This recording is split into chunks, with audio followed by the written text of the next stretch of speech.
سلم لي عادي وقله إني بسلم عليه، بوس لي عيني وقله إني ببوس عيني، انت يلي بتفهم عليه.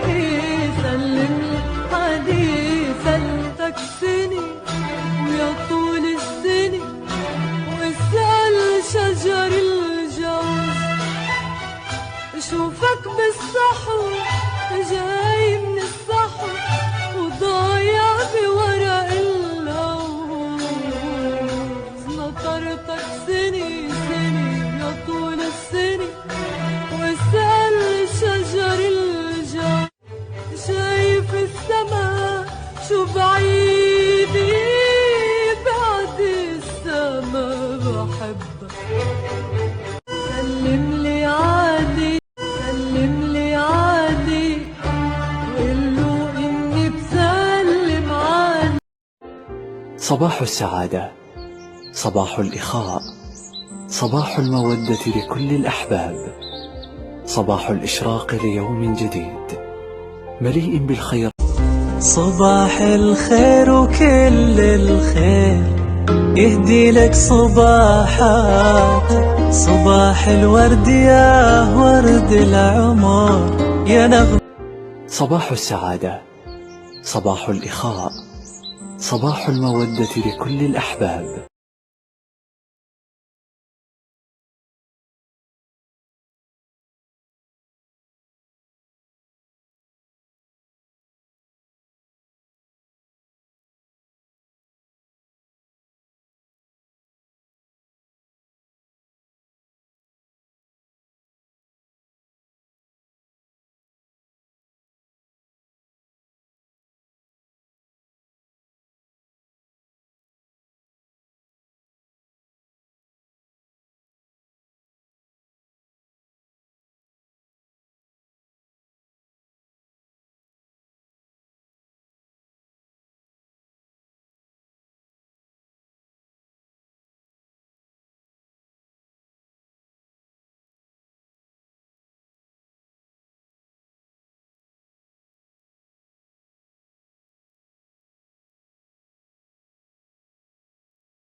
In the 16th century, the mathematician Robert Ricord wrote a book called The Whetstone of Wit to teach English students algebra.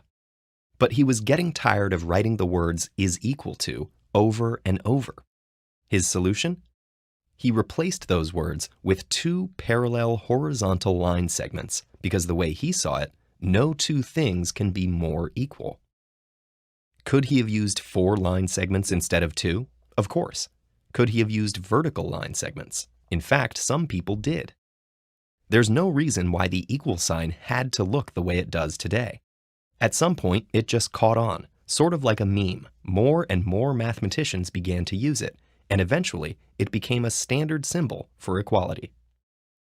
Math is full of symbols: lines, dots, arrows, English letters, Greek letters, superscripts, subscripts. It can look like an illegible jumble. It's normal to find this wealth of symbols a little intimidating, and to wonder where they all came from. Sometimes, as Ricord himself noted about his equal sign, there's an apt conformity between the symbol and what it represents. Another example of that is the plus sign for addition, which originated from a condensing of the Latin word et, meaning and.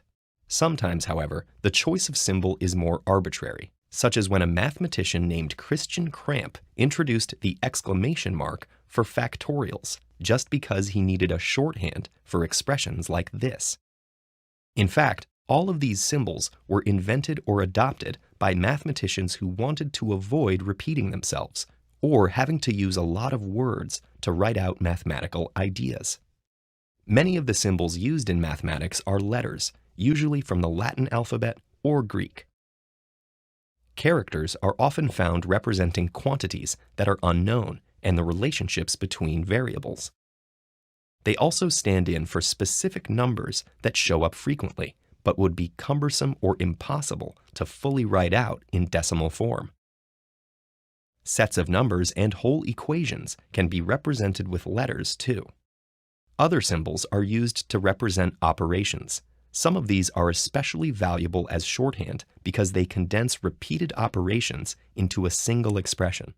The repeated addition of the same number is abbreviated with a multiplication sign, so it doesn't take up more space than it has to. A number multiplied by itself is indicated with an exponent that tells you how many times to repeat the operation. And a long string of sequential terms added together is collapsed into a capital sigma. These symbols shorten lengthy calculations to smaller terms that are much easier to manipulate.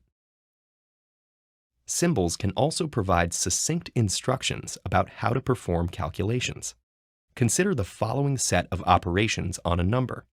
Take some number that you're thinking of, multiply it by 2, subtract 1 from the result, multiply the result of that by itself, divide the result of that by 3, and then add 1 to get the final output. Without our symbols and conventions, we'd be faced with this block of text. With them, we have a compact, elegant expression. Sometimes, as with equals, these symbols communicate meaning through form. Many, however, are arbitrary. Understanding them is a matter of memorizing what they mean and applying them in different contexts until they stick, as with any language.